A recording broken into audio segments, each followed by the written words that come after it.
오늘은 이제 아름다운 선교의 모습이라는 제목으로 말씀을 드릴게요. 제가 뷰티풀 미션이라고 하니까 조금 이상하더라고요. 근데 뷰티풀 미션이란 걸 좀 이렇게 바꿔서 얘기할 수도 있을 것 같아요. 비블리컬 미션, 성경적인 선교. 그러니까 여러분, 아름다운 선교는 성경적인 선교입니다. 맞죠? 이번 주에 제가 신앙의 자유에 대한 기사를 하나 읽는데 이 문구 하나가 마음속에 상당히 와닿았습니다. Don't let truth become a museum exhibit, 이렇게 나와요. 진리가 박물관 전시가 되게 하지 마십시오. 그리고 내가 이 짧은 기사를 제가 쫙 읽고 나는데 맨 밑에 이런 말이 나와요. Your generosity makes opportunities like this possible. 이게 무슨 말이냐면 한마디로 돈이 필요하다는 얘기예요. 금전적으로 도움이 필요하다라고 이제 얘기하는 거예요. 근데 여러분, 이 기사를 쓴 기관이 어디 이상한 기관이 아니라 건강한 기독교 기관입니다. 진리를 박물관 안에 가둬두지 말고 세상 앞에 담대히 알렸으면 좋겠다. 가장 중요한 사명이죠. 근데 이 사명이 이루어지는 데는 어떤 한 사람의 탁월함이나 실력이 아니라, 소수의 재능이 아니라 하나님의 사람들의 연합을 통해서 이루어진다라는 것을 우리가 알 수가 있습니다. 사도행전을 보면서 느끼시겠지만, 어떻게 보면 사도행전을 여러분 바울 행전이라고 해도 틀린 말이 아니에요. 바울이 주인공같이 나와요. 그리고 바울이 주인공같이 나올 만한 이유도 있는 게, 고린도전서 7장 7절에 보면 바울이 성도들을 향하여서 그렇게 얘기를 해요. 모든 사람이 나와 같이 되기를 원하노라, 이렇게 얘기해요. 그러니까 그 정도로 하나님 앞에, 사람 앞에 당당하게 하나님의 사랑을 세상에 전했던 사람이라고 볼 수가 있습니다. 근데 그런 고백을 들으면 우리가 굉장히 주눅들고 나는 바울처럼 살지 못하는데 할 수 있는데, 오늘 본문을 보면 바울의 선교가 아니라 이 선교는 모든 성도들의 선교였다라는 아름다운 모습을 보게 됩니다.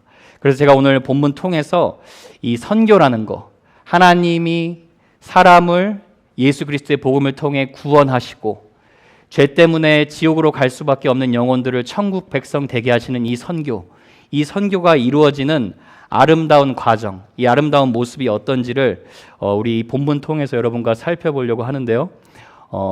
저는 이미 저와 여러분이 알게 모르게 하나님의 선교에 아름답게 쓰임받고 있음을 믿습니다. 그런데 오늘 말씀 통해서 여러분이 더 아름답게 쓰임받는 자로 잘 준비되는 시간 될 수 있기를 축복합니다. 첫 번째로는요, 여러분, 선교는 기쁨의 환대를 통해서 이루어진다는 것을 우리가 알 수 있어요. 자, 여러분, 지금까지 바울은 복음을 계속 전하면서 핍박도 많이 받았어요. 그렇죠? 방해도 굉장히 많이 받았습니다. 그런데 핍박만 받은 게 아니라 핍박을 오히려 이겨낼 수 있는 하나님의 사람들을 통하여 환대도 많이 받았어요.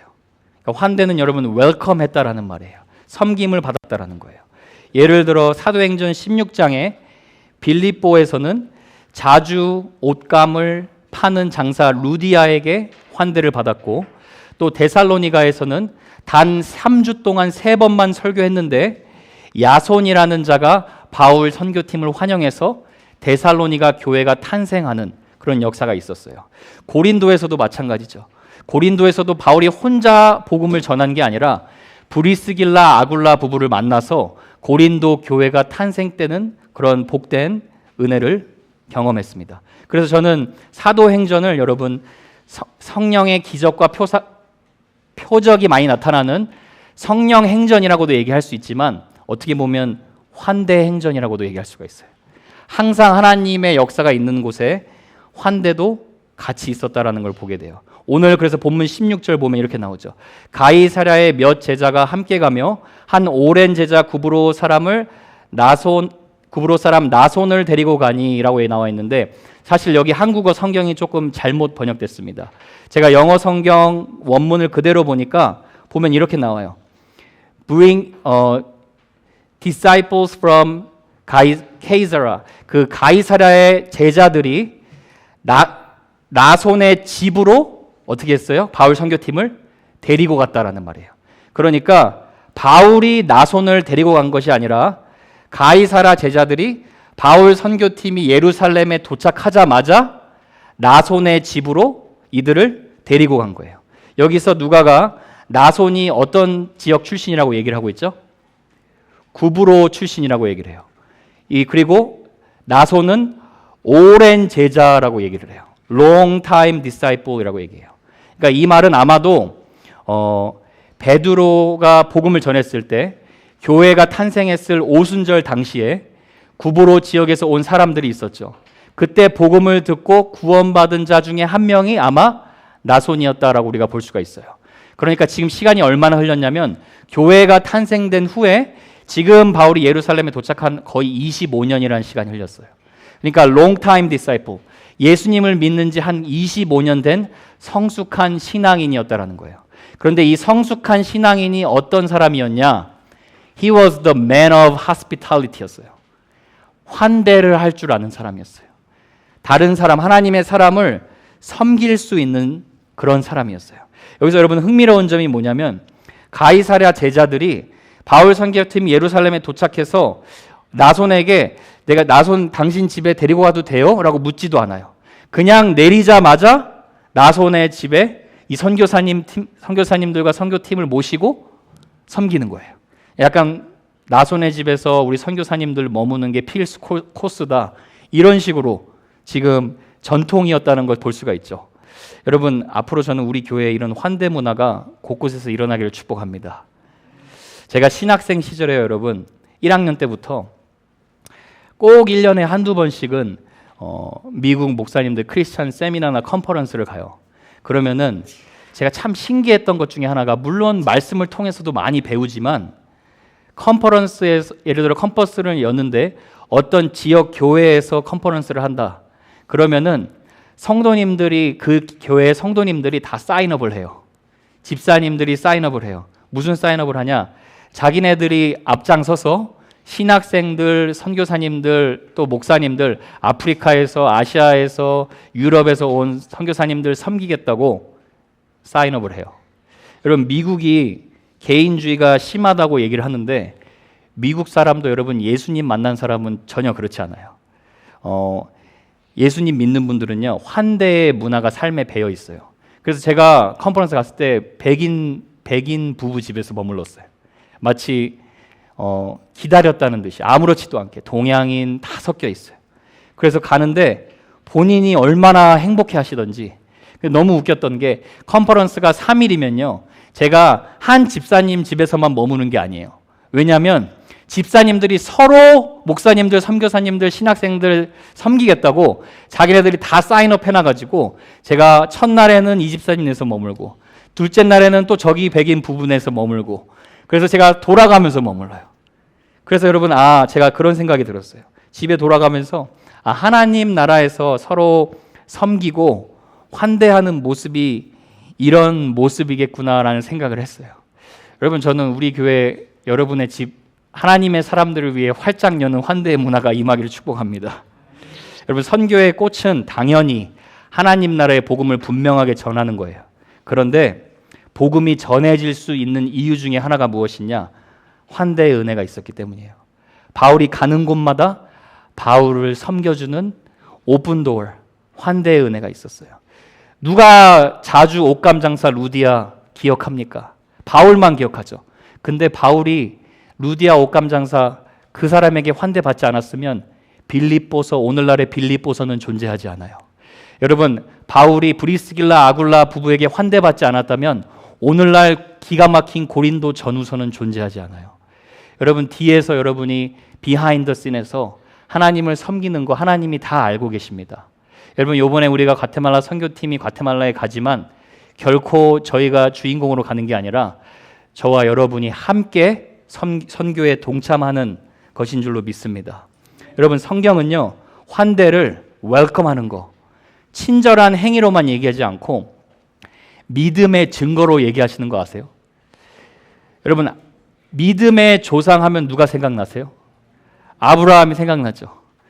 아브라함 이야기 생각하면 우리는 아들 이삭을 제물로 바치는 이런 위대한 순종만 생각해서 주눅이 들 때가 있어요. 그런데 하나님은 그 순종이 있기 전에 아브라함이 환대의 사람이었다는 것을 콕 집어서 성경에서 칭찬을 하세요. 창세기 18장에 보면 아브라함이 뜨거운 햇빛 속에서 장막 입구에서 앉아 있어요. 그런데 거기에서 누가 길을 지나가는 거예요. 자, 18장 2절 보세요. 눈을 들어본즉 몇 명이요? 셋이 맞은편에 서 있는지라. 자, 여기서 3명 누구냐면 2명은 천사예요. 1명은 하나님이세요. 구약에서는 하나님이 신인, 하나님이 인간의 모습으로 이렇게 나타나신 적이 꽤나 많죠. 근데 아브라함의 반응이 중요해요. 보세요. 기다렸다는 듯이 달려나가서 어떻게 해요? 이들을 영접했다. 환대했다라는 거예요. 그리고 3절을 보세요. 뭐라고 말하나. 이르되 내 주여 내가 주께 은혜를 입었사오면 원하건대 종을 떠나 지나가지 마시옵소서. 뭐라고 얘기하는 거냐면 여러분 잘 모르지만 저 하나님께 은혜 받은 사람이에요. 그러니까 여러분이 지금 제 집의 지역 근처 지나가시죠? 그냥 지나가지 마시고 제발 우리 집에 오셔서 맛있는 식사라도 함께 하고 가세요. 하나님의 은혜와 사랑을 나누는 거예요.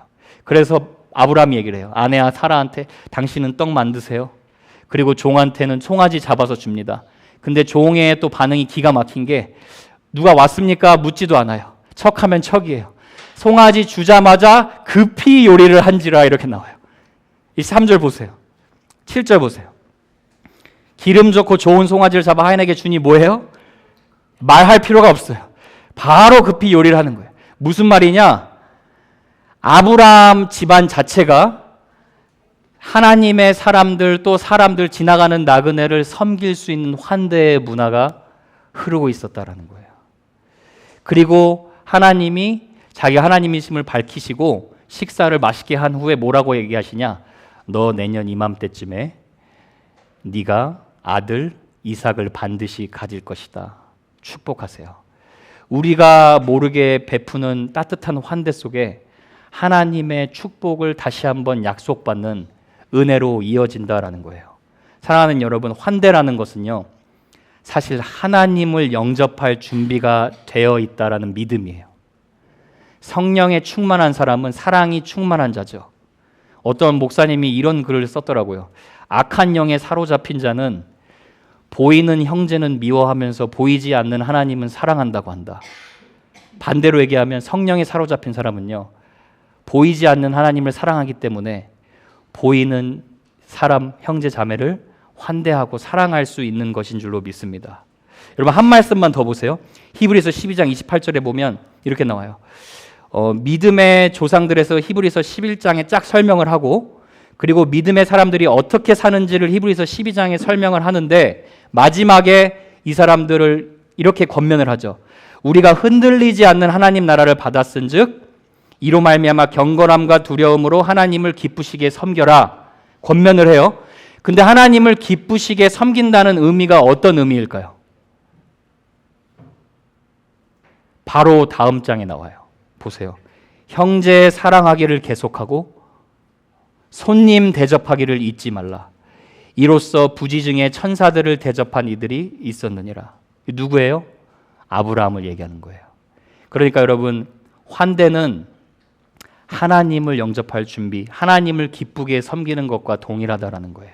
자, 예수님의 말씀도 보세요. 한 말씀만 더. 마태복음 10장 42절 우리 한번 같이 읽어볼게요. 시작. 또 누구든지 제자의 이름으로 이 작은 자 중에 하나에게 냉수 한 그릇이라도 주는 자는 내가 진실로 너에게 이르노니 그 사람이 결단코 상을 잃지 아니하리라 하시니라. 자, 여러분 잘 보세요. 예수님의 이름으로가 아니에요. 제자의 이름으로 환대한다 그래요. 무슨 말이에요? 당신이 예수님께 속했다는 그 이유 하나만으로, 당신이 크리스찬이라는 그 이유 하나만으로 당신을 물 한 잔 대접했다. 그러면 주님이 그 상 잃어버리지 않는다는 거예요. 우리 사랑하는 성도 여러분, 세상의 사랑이 아무리 식고 냉랭해지고 개인주의로 흘러가도 교회의 사랑과 따뜻함이, 환대가 이 시대의 소망인 줄로 믿습니다. 저는 우리 교회가 그렇게 사람을 환대하는 문화로 넘쳐날 수 있기를 바라요. 여러분 제가 숙제 드릴게요. 교회에 절대로 그냥 오지 마세요. 교회 오시면서 오늘은 내가 누구를 환대할까? 오늘은 내가 어떤 말로 누구를 격려해 볼까? 여러분 생각하면서 오세요. 환대 공동체예요. 자, 여러분 밥 한 끼씩 사주세요. 서로서로. 제가 지금 프랙티컬한 말을 드리는 거예요. 말로만 사랑한다고 하지 말고 내가 맨날 나랑 친한 사람만 밥 한 끼 사주지 말고 여러분 밥 사주지 못한 우리 성도들이 있으면 밥 한 끼씩 따뜻하게 사주세요. 선교는요 여러분 복음이라는 칼과 환대라는 칼집으로 함께 이루어지는 게 선교인 줄로 믿습니다. 우리 공동체가 그런 환대 공동체 되기를 축복합니다. 두 번째 선교가 이루어지는 아름다운 모습에는 하나님 중심의 보고가 있다는 거예요. 자 여러분 18절 보세요. 그 이튿날 바울이 우리와 함께 야고보에게로 들어가니 장로들도 있더라. 자 예루살렘 성도들도 바울을 기꺼이 기쁘게 받아들였어요. 그리고 예루살렘 교회의 지도자가 누구였느냐? 사람들은 베드로라고 생각하는데 사실 베드로는 교회 곳곳을 돌아다니면서 행정 사역도 관리하느라 예루살렘 교회 목사가 아니라 예루살렘 교회 목사는 누구예요? 야고보예요. 주님의 동생 야고보. 그러니까 지금 목사님과 장로님들에게 리더들에게 먼저 찾아간 거죠. 그리고 나서 바울이 가장 먼저 하는 게 무엇이냐? 19절 보세요. 바울이 문안하고 하나님이 자기의 사역으로 말미암아 이방 가운데서 하신 일을 낱낱이 말했다. 자, 여러분 이 부분을 주목해야 돼요. 가장 중요한 말씀이에요. 하나님이 주어가 하나님이에요. 하나님이 나를 통해 일하신 것을 낱낱이 말했다라는 말이에요. 이것은 무슨 말이냐면 자세히 하나도 빠짐없이 성도님들과 리더들에게 다 보고했다라는 말이에요. 왜요? 내 사역 아니니까. 하나님의 사역이니까. 겸손했던 거예요. 하나님 하나님의 통치 아래서 자기가 사역하고 있다는 것을 분명히 보여주는 거예요. 사랑하는 여러분, 하나님의 사람이 선교를 시작하는 첫 관문은 무엇이냐? 여러분의 인생의 주어가 바뀌는 것인 줄로 믿습니다. 나는 하면서 살다가 하나님이 그걸로 바뀌는 게 선교의 시작이에요. 나는 하고 선교 가도 소용이 없어요. 하나님이 나를 구원하셔서 내 하나님의 말씀이 믿어져서 하나님이 나를 또 선교의 현장에 보내시는 거예요. 하나님이 자기 사역이라고 생각하지 않아요. 여러분 우리의 신앙의 건강을 측정하는 온도계도 여러분의 언어를 잘 보시면 돼요. 하나님이 주어가 된 고백이 많아요. 하나님이 주어가 된 나눔이 많아요. 자, 내 영혼이 강건해질수록 이런 고백이 많아요. 요즘 하나님께서 나를 이렇게 만지시고 계세요. 요즘 하나님께서 말씀을 통해 나에게 이런 깨달음을 주십니다. 기도했는데 하나님이 이렇게 응답해 주셨어요. 여러분 이런 고백은 훈련되어져야 돼요. 한번 저 따라해 보세요. 하나님이 하셨습니다. 하나님이 기뻐하십니다. 여러분 입술에 이 고백이 계속 있어야 돼요. 하나님이 하셨다고. 모든 공은 하나님께 돌리는 연습하세요. 모든 인생의 문제는 내 문제 탓하세요. 하나님이 어차피 해결해 가세요. 하나님이. 그래서 여러분 제가 예전에도 나눴죠. 우리 인생의 간증이 이 짧은 찬송가에 잘 녹아져 있어요. 이것이 나의 간증이요 이것이 나의 찬송일세 나 사는 동안 끊임없이 구주를 찬송하리로다. This is my story, this is my song. 내 노래, 내 인생에 간증할 게 무엇이냐? Praising my Savior all the day long.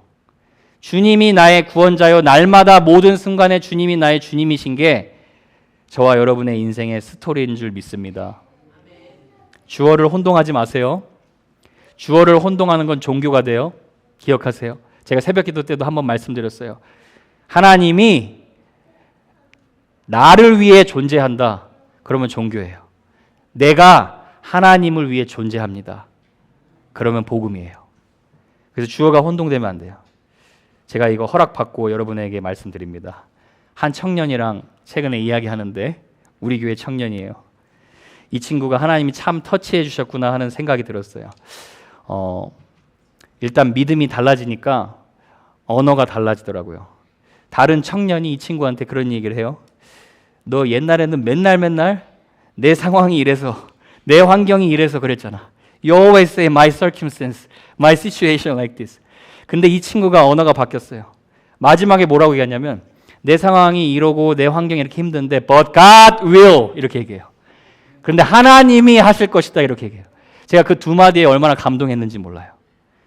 I believe my circumstance will change가 아니라 I believe God will do it. 저는 믿습니다. 하나님이 하실 거 믿습니다.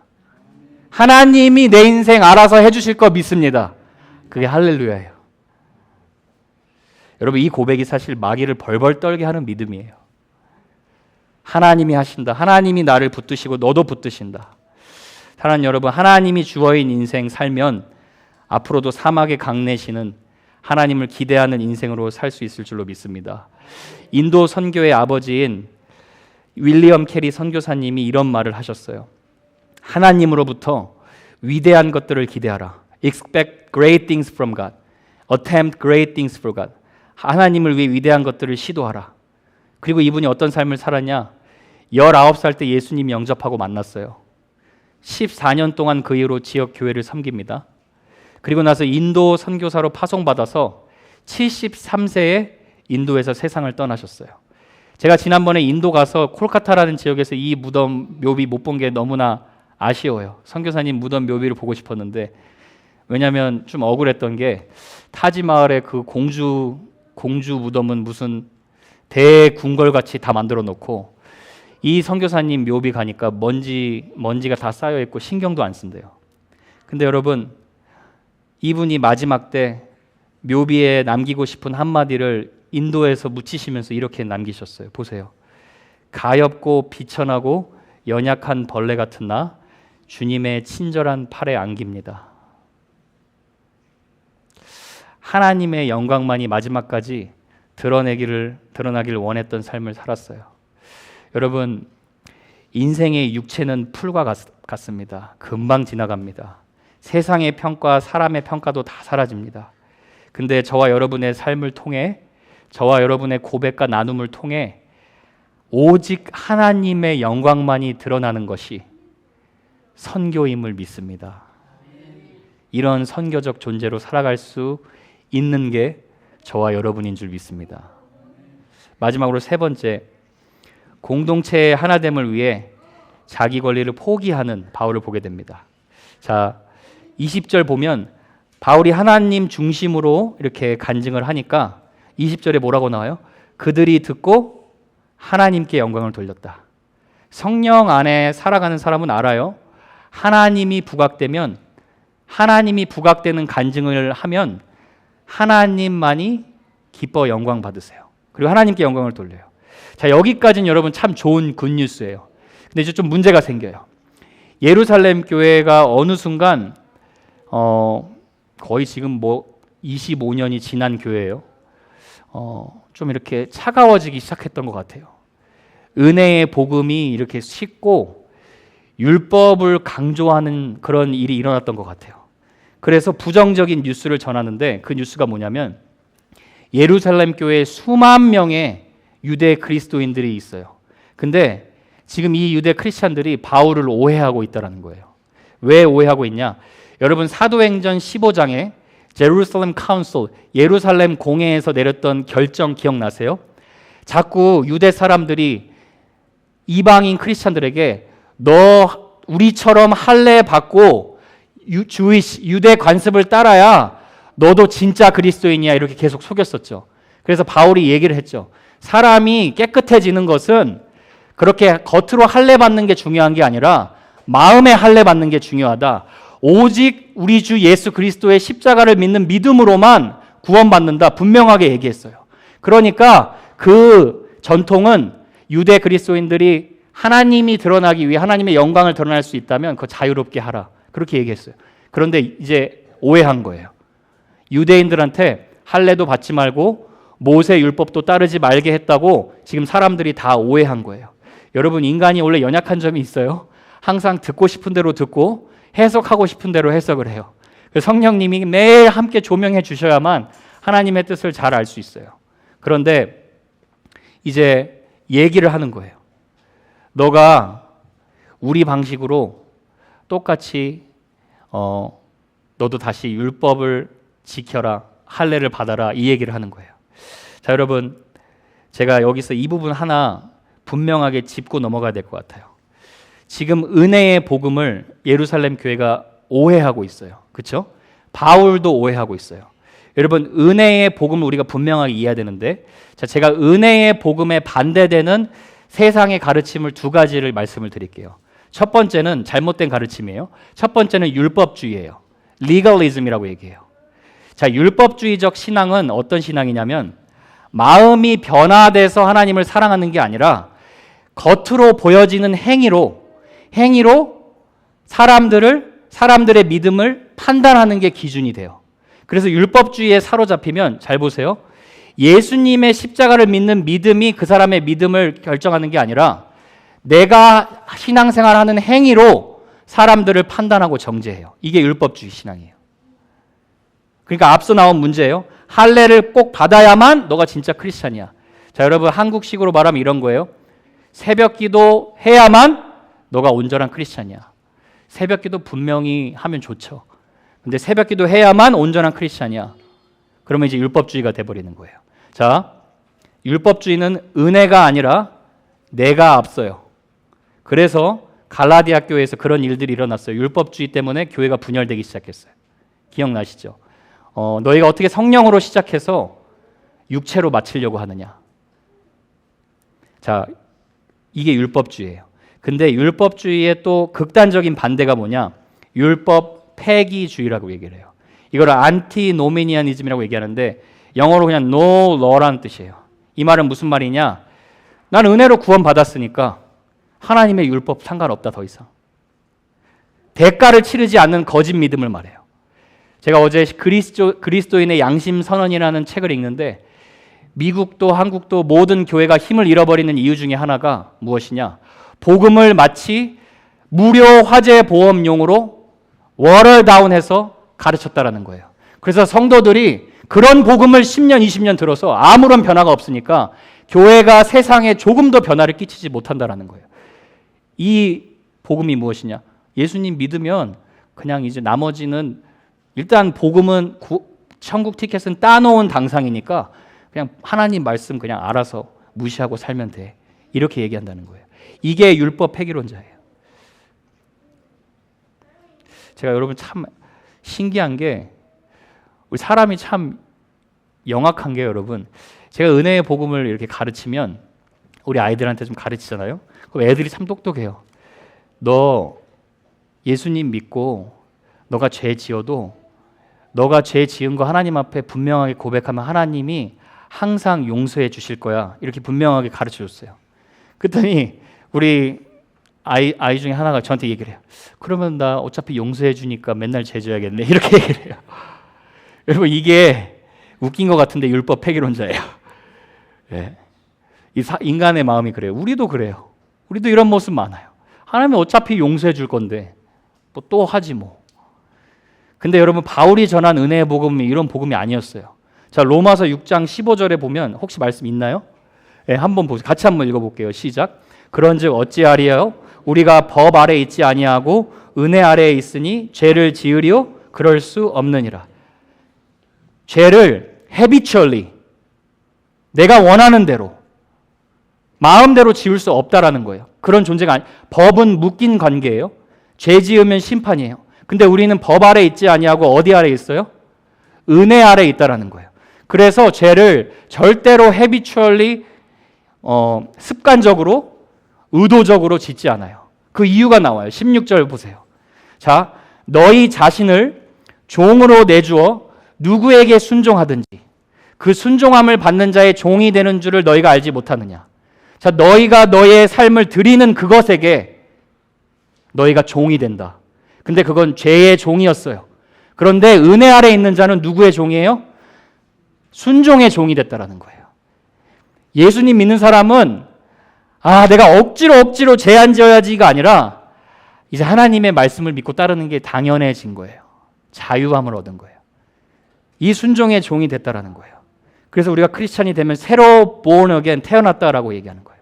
그래서 세상 음식의 맛에 길들어 살았다면 이제는 예수님의 순종의 종, 은혜의 복음은 어떤 삶의 변화를 가져다 주느냐? 베드로전서 2장 2절에 나와요. 갓난 아기들 같이 순전하고 신령한 젖을 사모하라. 새로 태어난 하나님의 사람들은 신령한 젖인 하나님의 말씀을 사모하게 돼 있다라는 거예요. 그 이유는 무엇이냐? 3절. 너희가 주의 인자하심, 주님의 굿네스를 맛보아 알았기 때문이라는 거예요. 머리로 안 게 아니라 맛보아서 직접 알았다라는 거예요. 여러분, 이게 은혜의 복음인 줄 믿습니다.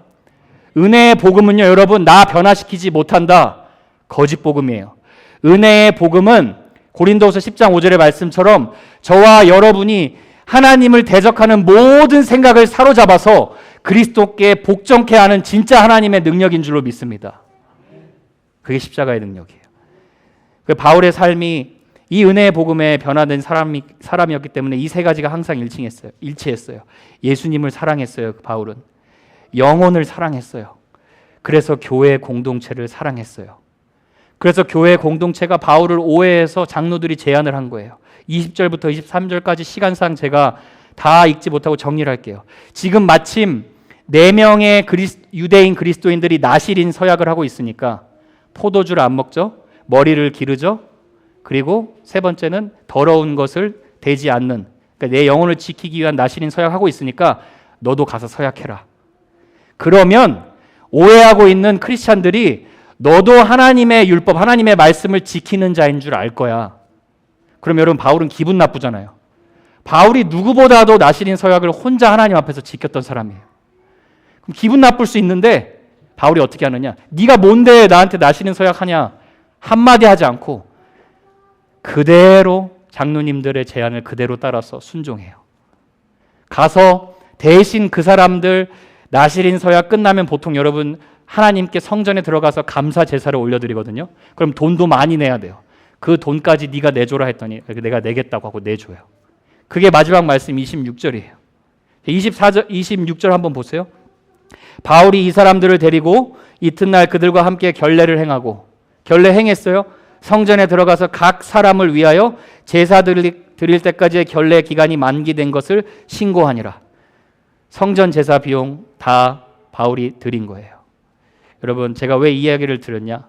여러분, 선교는 어떻게 이루어지는지 아세요? 루스드라에서 안진뱅이 일으키는 기적이요. 수천 명이 베드로의 복음을 듣고 돌아오는 거예요. 선교 맞아요.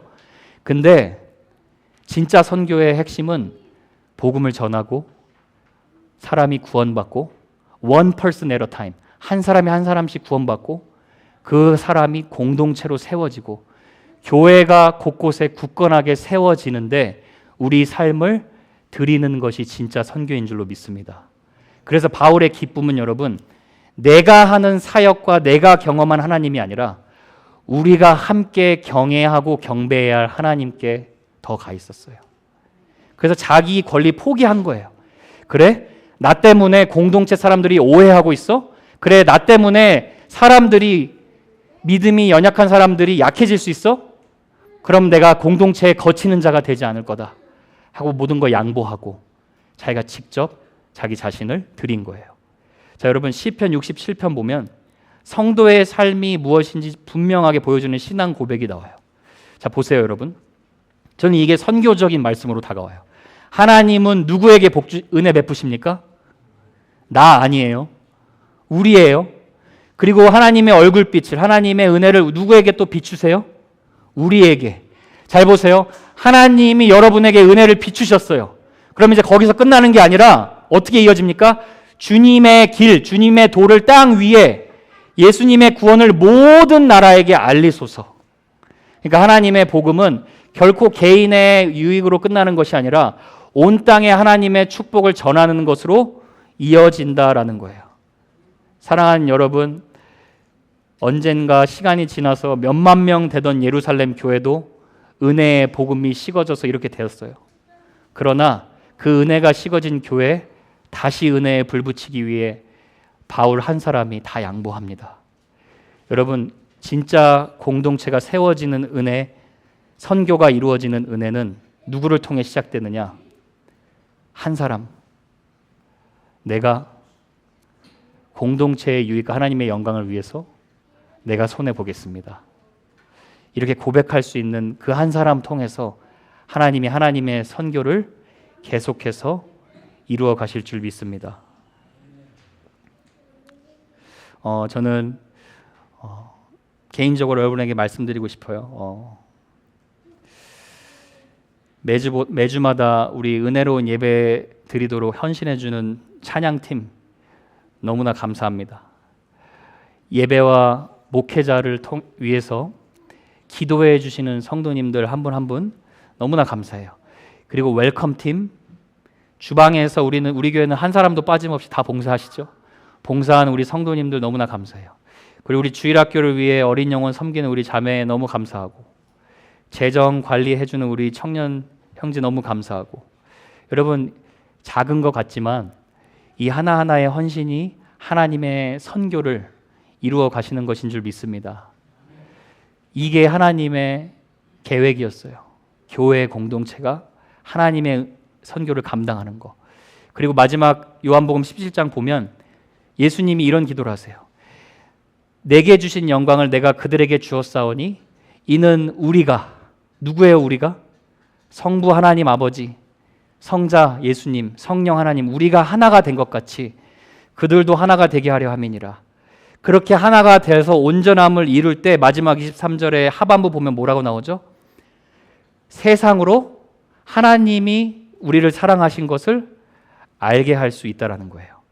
여러분, 예수님이 기도한 응답이 세상과 구별된 바로 이 교회, 우리 이 세상에 있는 교회 공동체임을 믿습니다.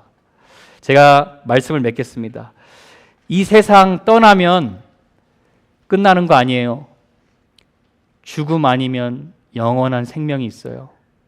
한 번 죽는 것은 정해진 것이니 그 후에 심판이 있으리니라고 분명히 얘기해요.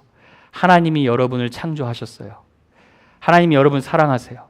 그래서 아들을 보내주셔서 누구든지 예수 그리스도께서 너를 위해 죽으시고 부활하신 거 믿고 그분을 주님으로 모시면 하나님의 자녀가 되는 권세를 주셨다라고 약속하고 있어요. 근데 여러분, 이 땅에서 예수님 믿고 떠나면 무엇을 가져갈 수 있는지 한번 생각해 보신 분 계세요?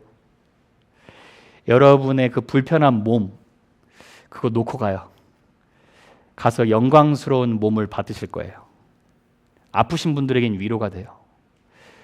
여러분 열심히 건강하려고 운동한 그 몸도 놓고 갑니다. 여러분이 이룬 성과, 사역, 성취 다 놓고 가요. 여러분 통장, 여러분 집, 또 사랑하는 여러분의 가족들 다 놓고 갑니다. 근데 여러분이 가져가는 게 있어요. 예수님의 보혈의 피로 맺어진 공동체 안의 관계 가져가요. 이 관계는 천국 가서도 끝까지 이루어져요. 여러분이 싫어도 어쩔 수 없어 이렇게 말하려고 했는데 싫을 수가 없어요. 천국 가면은 선한 것밖에 안 보이기 때문에.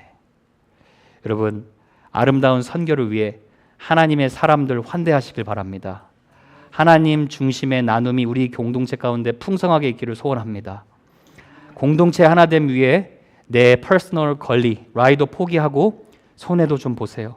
불편해도 괜찮아요. 그런데 그 삶을 통해 다른 사람을 세우는데 여러분의 인생이 아름답게 쓰임받을 수 있도록 주님께서 은혜 주심을 믿고 주님의 이름으로 축복합니다. 기도하겠습니다.